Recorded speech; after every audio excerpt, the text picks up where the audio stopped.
Guys, welcome to my channel. आज की video में मैं एक्सप्लेन करने जा रही हूँ गेम ऑफ माय लाइफ का पार्ट 6। आई होप आपको मेरा वीडियो पसंद आए, सो इस वीडियो को लाइक शेयर और सब्सक्राइब करना मत भूलना एंड बेल आइकॉन को ज़रूर दबा दें ताकि आपको आने वाली मेरी वीडियोस का पता चलता रहे। So let's start the video. वो लड़का आता है और वी को हक कर लेता है। वी वहाँ पे शॉक था और कहता है तुमने मुझे हक क्यों कर लिया। तो वो लड़का कहता है आई एम सॉरी। तो जंगकुक उसको साइड पे करता है और कहता है कि तुमने किस सेंस में इसको हक कर लिया। तो वो लड़का जंगकुक को मारता है और कहता है तुम्हें पता है। इतने में शुगा आके उस लड़के को साइड पे ले जाता है और कहता है कि तुम जो काम कर रहे हो उससे वी को प्रॉपरली शक हो जाएगा। तो वो लड़का कहता है कि आई एम सॉरी, मैं नहीं चाहता था पर मैं नहीं अपने आप को रोक सका क्योंकि मैं वी से काफ़ी टाइम बाद मिल रहा हूँ और मैं वी को बताना चाहता हूँ कि वो मेरा भाई है, बायोलॉजिकल भाई है। तो शुगा कहता है तुम्हें अभी बताने की ज़रूरत नहीं है क्योंकि ये टाइम बहुत जल्द आ जाएगा। तो वो लड़का कहता है आज ना कल टाइम तो आएगा, मैं बस वी को बताना चाहता हूँ। शुगा कहता है कि अगर तुमने वी को बता दिया तो वी बहुत गुस्से में आ जाएगा कि ये सच्चाई हमने उससे कितने साल तक छुपा के रखी। उतने में जंगकुक आता है और कहता है एंड वो तुम्हारे काम का क्या हुआ और तुम अपनी ये हरकतें बंद कर सकते हो, नहीं तो वी को शक हो जाएगा। तो एंड वो कहता है हाँ हाँ अब तुम भी मुझे बातें सुना लो। तो जंगकुक कहता है पहले तुम मुझे अपने काम का बताओ। तो एंड वो कहता है मैंने अब हर तरफ देख लिया था, जो जगह तुमने मुझे बताई थी वहाँ में मुझे कुछ एविडेंस तो मिले हैं बट उन एविडेंस को देख के कोई ये पता नहीं लगा सकता कि ये काम उसी का है। तो वो जंगकुक कहता है तुम्हें अभी देखना चाहिए। इतने में शुगा कहता है मैंने तुम्हारे डैड के शुगा कहता है जंगकुक तुम्हें क्या इसके बारे में पता है। तो जंगकुक कहता है हाँ मुझे इसके बारे में शुरू से पता है और मैं शुरू से ही एनवू की मदद करता आ रहा हूँ। तो शुगा कहता है कि तुम अगर इसकी मदद कर रहे थे तो तुमने मुझे क्यों नहीं बताया और तुम्हें क्या हमारे बारे में पता है। तो जंगकुक कहता है हाँ मुझे तुम्हारे और एनवू के बारे में शुरू से पता है। तो जंगकुक कहता है कि शुगा कहता है कब से। तो जंगकुक कहता है मुझे तभी पता चल गया था जब तुम हॉस्पिटल में इतना अजीब बिहेवियर कर रहे थे। शुगा कहता है मुझे अभी भी तुम पे पूरा का पूरा शक है, तुमने जो वी के साथ किया मैं तुम्हें कभी माफ़ नहीं करूँगा। तो जंगकुक वहाँ पे अजीब सा मुंह बना लेता है और कहता है तुम जो करना है करते रहो।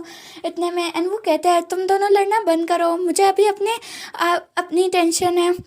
तो शुगा कहता है कि तुमने जो अपने डैड का ऑफिस का एड्रेस दिया था वहाँ पे मैं 3 दफ़ा गया हूँ बट उस ऑफिस को देख के ऐसा नहीं लगता कि वो ऑफिस साफ सुथरा हो, ऐसा लगता है कि वहाँ पे किसी ने तोड़ फोड़ की हुई है। तो एनवू कहता है क्या तुम्हें वहाँ से कोई एविडेंस मिला। तो शुगा कहता है नहीं मुझे वहाँ से कोई एविडेंस नहीं मिला और तुम्हारे डैड की पुरानी गाड़ी में पूरी की पूरी खाली है। तो एनवू कहता है तुम्हें देखना चाहिए था कि वहाँ पे कोई ना कोई चीज़ तो ज़रूर मिलती। तो शुगा कहता है मैंने तुम्हें बताया है कि वो ऐसे लग रहा था कि वहाँ पे तलाशी ली गई है और तोड़ फोड़ ऑलरेडी की हुई है। एनवू कहता है इट्स ओके हम बाद में इसके बारे में देख लेंगे। इतने में जेहोप आता है और कहते हैं कि अगर तुम लोगों ने अपनी पर्सनल बातें करनी है तो अंदर जाके कर सकते हो। तो इतने में वी आता है और कहता है कि तुम तीनों अजीब सा बिहेवियर कर रहे हो, तुम तीनों अंदर चले जाओ और जितनी बातें करनी है कर लो।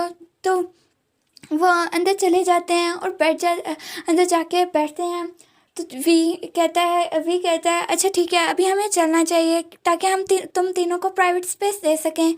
वो तीनों उठ के चले जाते हैं। शुगा एंड वो जंगकुक वहाँ पे बैठे हुए थे। तो जंगकुक कहता है कि क्या तुमने सही से अपना एड्रेस बताया था। तो शुगा कहता है हाँ मैं उस सही एड्रेस पे गया था और एनवू कहता है हाँ मैंने सही एड्रेस बताया था। तो जंगकुक कहता है कि अच्छा ठीक है लेकिन जिमिन के मॉम डैड का क्या बना। तो शुगा बताता है कि जिमिन के मॉम डैड की डेथ उसी कार एक्सीडेंट में हुई थी जिसमें वी के मॉम डैड के एक्सीडेंट हो गया था। एंड वो बताता है कि मुझे वो दिन अभी भी अच्छे से याद है कि आज एक एयरपोर्ट के लिए निकल रहे थे तब ब्लैक कलर का ट्रक आया था जो कि फुल ब्लैक था। उसने आके दोनों कार्स का एक्सीडेंट कर दिया जबकि हमारी कार पीछे थी और जब इनके डैड की कार आगे थी बहुत आगे, लेकिन अचानक से हमारी कार पे उससे एक्सीडेंट हुआ और हमारी कार दरख्त के साथ लग गई थी और जिमिन के मॉम डैड की कार पूरी तरह से टूट गई थी। लेकिन मुझे याद है कि कार के एक्सीडेंट के बाद भी हमारे ऊपर फायरिंग हुई थी, हमें नहीं याद, लेकिन मुझे इतना नहीं याद कि वो फायरिंग किसने की थी क्योंकि वो लड़का पूरी तरीके से कवर था। तो शुगा कहता है ये सारे काम मुझे एक ही इंसान का लग रहा है। तो जंगकुक कहता है कि किसका। तो शुगा कहता है हाइपर मत होना पर ये तुम्हारी एक्स गर्लफ्रेंड के काम लग रहे हैं। तो जंगकुक कहता है हाँ मैं सब कुछ जान गया हूँ उसने जो किया। एंड वो कहता है अभी इस मामले की जांच हमें करनी चाहिए। तो शुगा कहता है तुम मुझे शुरू से बताओ हुआ क्या था। तो एंड वो बताता है कि उस शाम जब मैं स्कूल से वापस आया था तो डैड बहुत टेंशन में लग रहे थे। उन्होंने एक कॉल की थी और जिसमें वो कह रहे थे कि उन सारे आदमियों के एविडेंस मालूम करो। इतने में जिमिन के भी मॉम डैड आ गए थे और जिमिन को भी लिया हुआ था। उन्होंने हमें बताया था कि हम अभी कंट्री छोड़ के जा रहे हैं।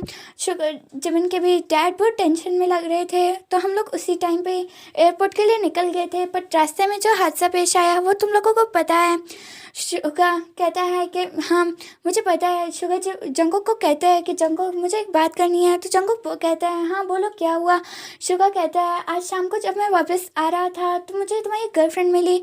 तो जंगुक कहता है तो क्या कहा उसने, क्या तुम मुझे बता सकते हो। तो शुगा कहता है कि जब मैं वहाँ पे पहुँचा था तो रोड पे मैं खड़ा हुआ था, तुम्हारी गर्लफ्रेंड 3 सूटकेस लेके जा रही थी। 3 सूटकेस में शायद उसके कपड़े होंगे। हड़बड़ी में एयरपोर्ट की तरफ निकल रही थी कि अचानक से एक ट्रक आया और उसका एक्सीडेंट हो गया। तो मैं वहाँ पे आसपास लोग जमा हो गए थे तो मैं उसको लेके हॉस्पिटल चला गया था। तो हॉस्पिटल में जाके मुझे पता चला कि तुम्हारी गर्लफ्रेंड प्रेग्नेंट है। तो जंगुक वहाँ पे शॉक था और कहता है क्या तुम क्या कह रहे हो, मुझे कुछ समझ नहीं आ रहा। तो शुगा कहता है कि तुम्हें पता ही होगा कि तुम्हारी गर्लफ्रेंड प्रेग्नेंट है। तो जंगुक कहता है लेकिन मैंने तो कुछ भी नहीं किया और मुझे जहाँ तक याद है मैं तो आज तक उसके साथ सोया भी नहीं हूँ। तो शुगा कहता है कि मुझे नहीं पता, पर डॉक्टर्स ने मुझे यही बताया था और मैं वहाँ से आ गया था। तो जंगुक कहता है कि मुझे फ़िलहाल उसके टेंशन नहीं है, मुझे टेंशन इस बात की है कि उसने मेरे सारे इंपॉर्टेंट फाइल्स और डॉक्यूमेंट्स और एविडेंस जो मैंने इकट्ठा किए हुए थे वो सारे चुरा लिए हैं। तो शुगा कहता है कि उसके सारे सूटकेस अभी मेरे गार्ड्स के पास हैं, तुम चाहो तो चेक कर सकते हो। तो जंगुक कहता है कि मुझे अभी फ़ौरन उन सूटकेस को चेक करना होगा। जो शुगा उसको बताने ही लगा होता है कि इतने में मिस्टर जॉन की कॉल आ जाती है और मिस्टर जॉन कहते हैं कि वी जेहोप को जल्दी बुलाओ और जिमिन को भी बुलाओ। जिमिन जेहोप और वी नीचे आते हैं और सोफे पे बैठ जाते हैं। इतने में जंगुक के डैड कहते हैं कि जल्दी अपने फ़ोन का स्पीकर ऑन करो। तो जंगुक अपने फ़ोन का स्पीकर ऑन करता है और कहता है जेहोप जिमिन मैंने तुम तीनों को एक बहुत इंपॉर्टेंट बात बतानी है। तो जिमिन वी कहता है जी अंकल आप बताएं। तो वी के डैड जंगुक के डैड उनको बताते हैं कि अपना ख्याल रखना और जो भी प्रॉब्लम हो तुम लोग जंगुक को बता सकते हो। और ये भी कहते हैं तुम जंगुक को माफ़ कर दो। तो वी कहता है अंकल मैंने ऑलरेडी जंगुक को माफ़ कर दिया है, आप बताएं क्या बात है। तो मिस्टर जॉन कुछ बताने वाले ही होते हैं कि इतने में उनका फ़ोन कट हो जाता है।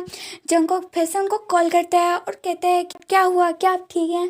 तो मिस्टर जॉन कहते हैं कि जंगुक फ़ोन दोबारा स्पीकर पे करो। तो उनको फ़ोन स्पीकर पे करते हैं और कहते हैं मिस्टर जॉन कहते हैं कि जेहोप वी का और जिमिन का ख्याल रखना और जंगुक तुमने इन तीनों के साथ रहना है और अगर एनवो भी वहाँ है तो उसको कहो कि वी का ख्याल रखे। वी कंफ्यूज था और कहते हैं अंकल आप मुझे बताएं क्या हुआ। तो मिस्टर जॉन बताते हैं कि उसके डैड के प्लेन क्रैश में डेथ हो गई है। वी वहाँ पे रोने लग पड़ता है और कहता है कि मॉम का क्या हुआ। तो मिस्टर जॉन बताते हैं कि वो भी वही हैं। मिस्टर जॉन कहते हैं कि अभी मैं उनको निकल रहा हूँ, मुझे बाकी सारी बात का वहाँ जाके पता चलेगा। वी वहाँ पे बहुत रोने लग पड़ता है। मिस्टर जॉन वी को कहते हैं वी मैंने तुम्हें बहुत इंपॉर्टेंट बात बतानी है। तो वी वहाँ पे थोड़ा सा अपने आप को चुप करवाता है और कहता है अंकल बोले क्या बात है। तो मिस्टर जॉन कहते हैं कि तुम्हें फ़िलहाल अपने डैड के ऑफिस में जाना है और वहाँ पे लॉकर जिसका पासवर्ड तुम्हें ही पता है वो ज़रा खोल के वहाँ से एक फ़ाइल होगी, उस फाइल को तुमने निकालना है और उस फाइल को अच्छे से रीड करना और रीड करने के बाद तुम्हें तुम्हारे बारे में, जिमिन के बारे में और जेहोप के बारे में और ये एनवू के बारे में सारी असलियत पता चल जाएगी। वी वहाँ पे शॉक था और एनवू भी वहाँ पे शॉक था क्योंकि उसको लग रहा था कि सारे एविडेंस वही हैं।